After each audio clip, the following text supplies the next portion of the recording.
Hey guys, Armor Gun here today with another gun pill for you guys, your daily dose of gun education. This video comes with a bit of a trigger warning. We're discussing something, it's kind of a loaded term. We're talking about rifle caliber submachine guns. Guys, it's kind of silly, but in all fairness, these things do exist. Or at least they did. Well, they kind of do. They kind of do in certain eras or contexts. And I wanted to talk about that today, but not just that, because that would be honestly pretty boring. In fact, I want to talk about a handful of these guns, because I do have a handful of them. And that one too. Can't forget the nice little Rattly boy. While going through those various guns with you guys today, I wanted to express my somewhat frustration with the classification system that exists for certain things. I've done this in the past. This is also had a trigger warning. My video on the sniper rifles of the world, where I featured, I think this among some other ones, SIG 550 Sniper. Sniper is in the name, but I know most of you guys are yelling DMR at the screen. And you know what? That's okay. That's why I made the video. Check it out here. But a gun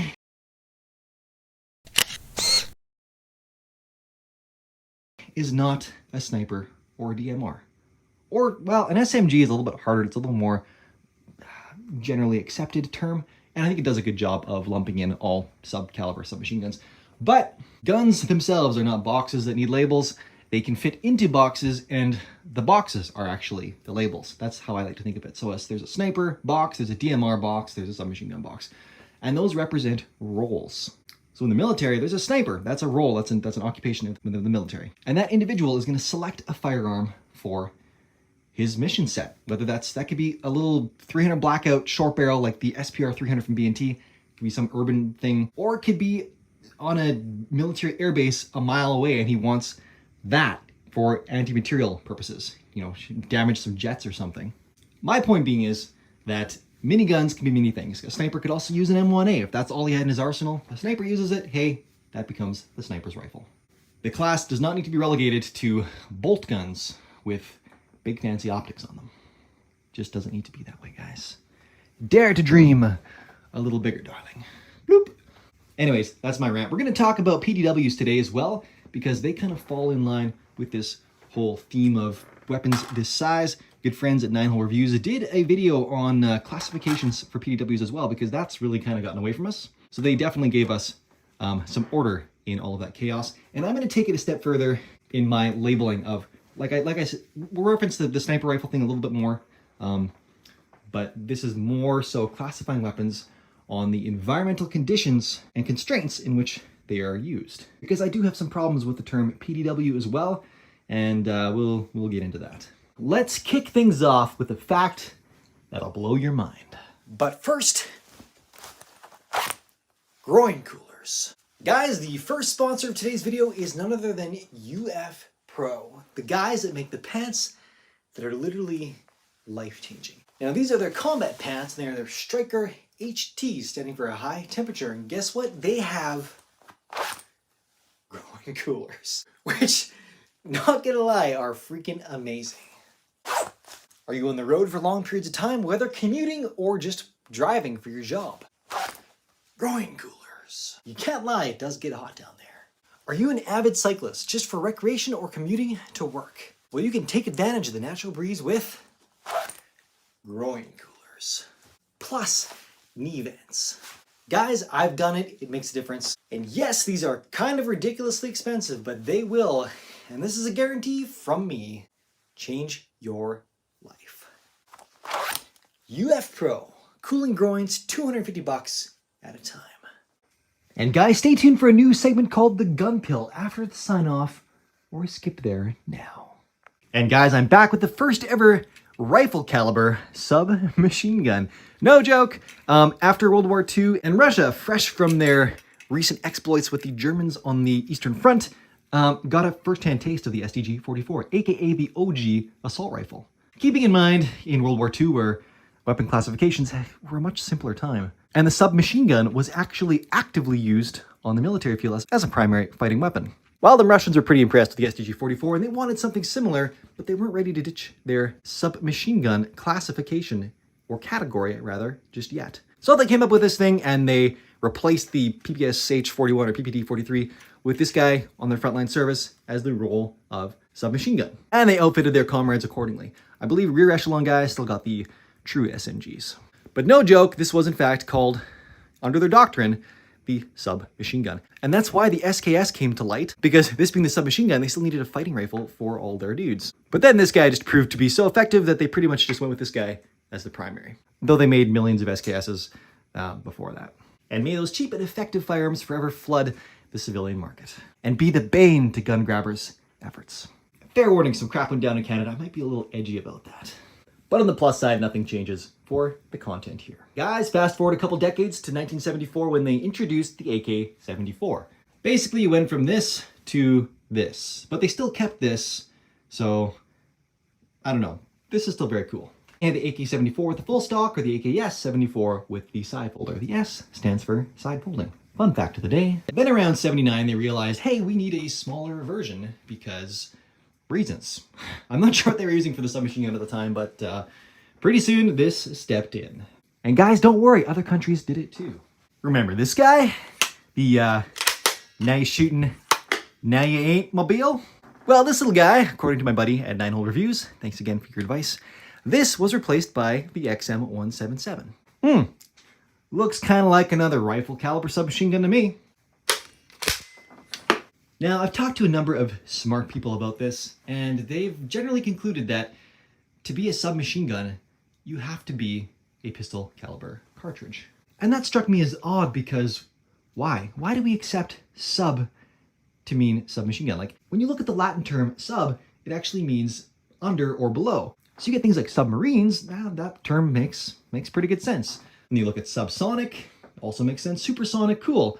But you don't call these super machine guns simply because they're rifle caliber cartridge or supersonic. But you do call submachine guns, even though, and get this, most submachine guns actually fire a cartridge that is supersonic. Except that old boy. That was chambered for 45 ACP, which, apart from a very few specialized plus P plus rounds, will be subsonic. Also, that's the real OG that actually coined the term submachine gun. Which also goes further to proving my point that this is all just a marketing term and it kind of just stuck, even though it doesn't necessarily mean something. Technical and concrete, that is. And keeping also in mind that the Thompson is both heavier and much larger than the little Crinky over here. Aren't guns fun? Anyways, let's get crinky with it for a hot minute here. Man, look at this plum mag. What a cool unit. And the fun fact, this little thing up here is a booster. What that does is increase back pressure because this is an incredibly short system. There's basically like no barrel before the gas block, so it needs a little bit of a boost to get it going. And that'll cycle the action. So this increases back pressure. A suppressor would do the same thing. This just does so without making it quieter, unfortunately. Because this is a barky little boy, but that does help it cycle very reliably. Big thanks to Marstar for making that little guy happen. So if we can't call them submachine guns, why did we? Well, the best thing I can think of is that the terminology of the day just hadn't caught up. Or rather, the trend of firearms manufacturing shifted beyond the terminology of the day, which again was fresh off the heels of World War II, where things like submachine guns, that was a very common term. It referred to a very specific type of firearm, which hadn't really diverged really very much from the original concept. Now, some of you may be asking, who cares? Why do we care? I care. These are my favorite style of firearms. Short barrel assault rifles, essentially. I could just say short barrel rifles too, but I mean, if they go all the ways, doesn't that just make them more fun? I think so. So let's talk about one of the most, honestly, the most reliable versions of a short barrel rifle of its day. We're talking late 60s. The AR-15 was just kind of mainstream rolling into contracts. And man, that never gets old. Let's just do it.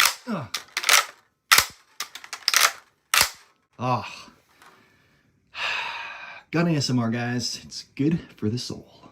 But best experienced firsthand.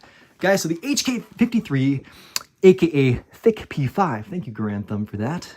Despite its short barrel, thankfully its roller delayed system made this guy incredibly reliable, surprisingly, for a short barrel rifle at its time. This was kind of carving out its own niche. It was also one of the earlier short barrel rifles. Keep in mind, this preceded the Krink by like a decade. Honestly, this thing just frickin' rocks. Also, the genesis behind thick P5 is because this is basically an MP5, but a little thick. Chambered in 5.56. Can I just say I frickin' love that gun? I also frickin' love Dixon's, if that wasn't already very apparent. Next up, we're going to talk about this little guy, but first, a word from another sponsor. Guys, please consider checking out Mirror Safety, the guys that literally brought the gas mask into the 21st century. No home should be without one of these things nowadays. And by supporting these guys with the affiliate link below, you are literally supporting me, which funds your gun education. Also, another fun anecdote time. Why are these my favorite? Again, so much AS. The ASMR is strong with this one. Also, look at that. Look at that serial number. Very cool. Thanks, Sully. Guys, in my opinion, which may be worthless, I think short barrel rifles are the most practical, hands down firearm you can own. If you can only own one gun, let it be a short barrel rifle. Though some calibers are better than others, I talk about that in my one video. If I could only own one gun for the rest of my life, what would it be? And well, we get into it there, so I won't spoil it. Again, a fun firearm theory video. We talk about some cool stuff there. But anyways, this little dude here, this is a Galil MAR, M-A-R or Micro Galil. I believe the true definition of MAR is micro automatic rifle. The Israelis had an interesting classification. IMI had an interesting classification for these guys because they started off with, well, this guy up here, the Galil with the sex appeal. This beauty with its bottle cap opener and bipod definitely stand apart. There is a 7.62 NATO or 308 version as well, but the way the nomenclature, the way their thing works is ARM, which is what that is, the Galil ARM, automatic rifle machine gun, because this was meant to be the light machine gun variant where the bipod folds out. Machine gun typically refers to either light, medium, or heavy machine gun. Buckle up, giving you guys some knowledge here. Yeah, and now that the light, medium, heavy, that did change between World War I and World War II. In World War I, something like this would have been considered a heavy machine gun. It was a tripod-mounted gun meant to be emplaced. Typically in World War I, they were water-cooled. This is obviously the Browning 30 cal. That would have been a World War II. World War II standards, that changed to medium machine gun because that became the new standard for heavy machine gun. Anyways, this can be a separate video. Light machine guns then actually were this, which, back to World War I. But yeah, the legendary Lewis gun, man, in all its glory. That thing is freaking cool. The gun with the air cooling, the air-cooled, induction air-cooled. Very, very cool. But I digress, tangent. Think of the Galil ARM as the modern RPK 74. Where was I going? Oh yeah, so the rest of the designations for the Galils. Well, then there was the AR, which was just automatic rifle, which was basically that minus the bipod and carry handle and, unfortunately, the bottle cap opener. And now is where it starts to get relevant. There was the SAR, the short automatic rifle. Same thing, just smaller barrel. I think something around 13 inches. Very sexy rig. One will be coming to the channel soon. And then that leaves us with this, the MAR, the micro automatic rifle. My personal favorite. Because, again, I love this style of firearm, this platform. It's awesome. Though the 13-inch SAR would be a pretty fair compromise as well if this didn't exist. Or if I could get this in 300 blackout. But anyways, I digress. Story for a different day. Actually, story for that other video I told you about. If I could only have one gun. On that note, guys, sometimes it's important to think about stuff like this because what I thought would be my one gun wasn't. I kind of went down a weird rabbit hole. It was a lot of fun, and I learned something about myself and about guns and what I could do if I could only have one gun, which hopefully will never come to pass. But I digress. That leaves me with this guy right here. By the way, a couple decades ago, this concept of PDW came online. PDW standing for Personal Defense Weapon. What should come to mind, first off, is the P90 and the MP7, which basically rose out of, I think it was the NATO's call for, basically they were all terrified of Russians, Soviets at the time, raining down into the UK or Europe by paratrooper with their fancy body armor that was impenetrable by 9mm, which is what most rear echelon troops would have had, that they would have, encountered first these super trooper paratroopers, I guess, super paratroopers. So they came out with the P90 and the MP7, which respectively had the 5.7 and the 4.6 rounds, both very Gucci, both very cool. Though as civilians, we pretty much don't get to play with the fancy-dancy armor penetration stuff. Also, HK still doesn't let us play with a civilian MP7. Sad. Oh well, I like the P90 better anyways. First of all, those weren't the first PDWs, nor will they be the last. PDWs now pretty awesome. And I want to touch now on my friend at 9-Hole Reviews, their classification system. They have PDWs broken out into 4 categories, subcategories, I guess, if you will. Sub. See what I did there? Well, 3 subs, 1 super. They classify the Type 1 as the purpose-built PDW. That ranges back to the M1 carbine, or carbine, whichever pronunciation leaves less of you yelling at the screen at me, but really potato. Though who the hell says potato? Anyways, those were meant to be handy for rear troops, because the 1911 was a little lackluster for taking out the baddies. Anyways, they're also just harder to use and less effective past 25 yards, all that kind of stuff. But fun fact, more M1s, I think like 6 million were produced M1 carbines than M1 Garands. Yes, Garand, I said it, fight me. But yes, there were more carbines than Garands, and all right, Garands, I'll throw you a bone. And to jump on another side tangent, I do actually recognize the pronunciation Garand. Not because it's right, but because it's so commonplace, widely accepted, and has been for so long. But that's the only reason. It's become part of the culture. So, but if you want to be correct, the dude that invented it, who came from Canada, by the way. Yes, he was American when he invented it. But do not deny me that heritage. Guys, his name was John Garand. At least that's what his family says is the correct pronunciation, or closest to the correct pronunciation. It rhymes with errand. And why would you call it the Garand if his name was in fact the Garand? Anyways, Garand is fine. But if you say Grand, you know that I'm secretly yelling at you in my subconscious. Anyways, the PDW story. Type 1, purpose-built one, so the M1 carbine, that's where we started this whole side quest, the Garand Crusade. But you also have, again, the P90, the MP7, there are some others in there as well, like the VZ61 Scorpion, codename Clob. Shout out to all my OG GoldenEye boys. Again, probably 30% of the reason I'm into guns is that video game. Anyways, then we have Type 2, that would be stocked pistols. Like this little beauty right here. Also think the Luger artillery with the big trommel mag, and more modern examples like the Stechkin APS, the full auto boy, the Polish Rak 63, the Italian Beretta 93R. Oh man, that thing is so sexy. Technically, the B&T USW would also apply. Guys, please make a full auto version of this. Then you have your Type 3s, which are basically miniaturized versions of existing submachine guns. So think of the MP5 and then think of the MP5K, or the SIG MPX and then the SIG MPX-K, or the Copperhead. Then my favorite, and the reason for leading you down yet another side road. Ladies and gentlemen, may I present to you the Type 4 PDW. Like Type 3, but instead of being miniaturized versions of their submachine gun counterparts, these are miniaturized versions of their assault rifle counterparts. Or modern sporting rifle if it does not select fire. Guys, this thing is really cool. Again, this is my favorite class of firearms, though even in marketing material for SIG, like why they devised this thing, wasn't really for defense. And that's where I now have a problem. I realize I now have a problem with the term PDW. Yes, there are rear echelon troops that will mainly always be in a defensive role if they have to use their firearm.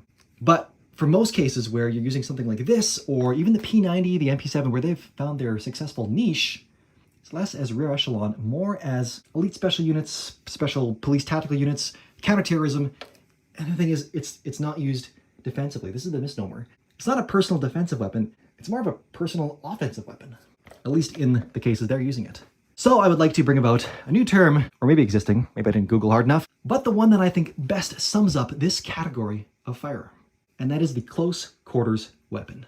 We have close quarters combat, close quarters battle, whether you ascribe to the CQC or CQB acronym, but for those scenarios, that context of environmental conditions and constraints that basically dictate that you use something like this, well then even though PDW is more or less the recognized term for something like this, I don't think I think once again we're ending up like they did post-World War II, calling this a submachine gun when realistically that's not the case. So I say, let's start a grassroots movement. These should no longer be considered simply PDWs, but CQWs. And in fact, it's really in keeping with the times because it's a more inclusive term.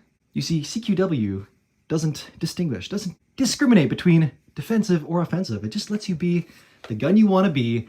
And And whether you're trying to kick ass or just save your ass, it's gonna be right at home. All right, guys, we got one more for you, but first, one more sponsor. Guys, let me introduce you to Air Armor Tech, the leading name in gun cases. These guys protect your guns not with foam. No, that is so last century. They protect your guns with air. Apart from being super lightweight, water resistant, all that good stuff, well, as you can see, I'm pretty limited on space here, which is why I actually brought in this awesome Dasco rolling A-frame rack. But what I mean to say by that is that when I'm not using those, I can deflate them, roll it up, and it's literally the size of a sleeping bag. Now, guys, at last we have our final CQW of the day, the SIG 553 Commando. This guy right here, ow, mother. That's why you don't put optics that are gonna hurt you this close. I should have done something different. There we go. Proven clear, and yeah, all right. No fault of the optic. I do really quite like this thing, the Mepperlight Foresight. That's just bad placement on my part, and I hadn't tried racking this yet. So, yeah. Ouch. Anyways, guys, the SIG 553 is awesome. This is like a souped up little AK inside. The Swiss Krink, if you will. I have referred to it as that in the past. And some elite special units use this even as their primary, or a version of this. Which again further propagates my point that a PDW doesn't need to be used defensively only. Terminology in general is kind of whack. You shouldn't try and label a gun as one thing because realistically it can fall into a lot of boxes. Guns, here we go. This should be relatable to a lot of you. Guns are not just like they are on the Call of Duty loadout list. It's not just a category with a bunch of guns and they have to be part of that category. No, they can fill different roles. And I suppose, yes, you can choose any of those roles as your primary or whatever for your mission or your map with your buddies. Forgive me, I haven't played in a while, but COD was my jam. Black Ops 2, those were the good ones. And they got jetpacks, and I just was like, what the hell? The guns also got all weird. Anyways, guys, this is kind of wrapping to a close, but I just want to show you one more cool example. This guy is a little 20-rounder. You can get the 30-rounders too. You can even little cute 5-rounders, but shh, don't tell the gun grabbers that. They'll want to mandate them all. This has a fantastic trigger, which is tunable. Look at this. Oh, beautiful. Beautiful. Anyways, guys, that's the show. Hope you enjoyed it. I'll catch you all on the next one. Armor Gun, out. Boom diggity. All right, guys, gun pill number 1. If you guys like this, we'll do more. Guns are the great equalizer. They do not discriminate between large and small, man and woman. No, they're simply there to level the playing field, create an equal battleground for all. And I think that's very important, especially for the defensive uses, because defenders don't get the choice. It's always on the offender who initiates attack, has the element of surprise. So the very least you can do is allow the defender to have the most appropriate tool on them, available to them, to defend themselves. Now, not enough people are talking about this, but we had an example just last week where a lady with a handgun took out the bad dude with an AR-15. Man. Guns. The great equalizer. Damn, she bleeding.